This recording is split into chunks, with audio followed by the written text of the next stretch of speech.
আপনি কি কাউকে পছন্দ করেন? তাকে খুব ভালোবাসেন?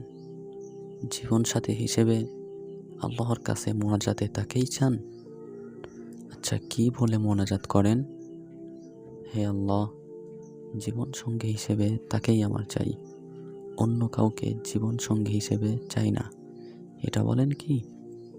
যদি এই বলে মোনাজাত করেন, তাহলে আমার মনে হয় এই পদ্ধতিটা ঠিক না। কারণ আপনি জানেন না সে ছেলে বা মেয়ে আপনার জন্য দুনিয়া ও আখিরাতে কল্যাণকর হবে কিনা।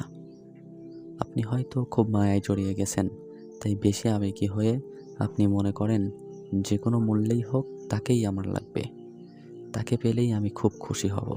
কিন্তু আপনি জানেন না সে আপনার জন্য সুখের কারণ হবে নাকি দুঃখের কারণ হবে। মানসিক শান্তি অনেক বড় নিয়ামত।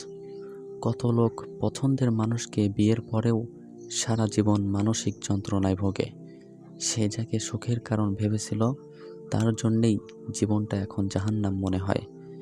এজন্য নির্দিষ্ট করে কাউকে পাওয়ার জন্য দোয়া করা উচিত না।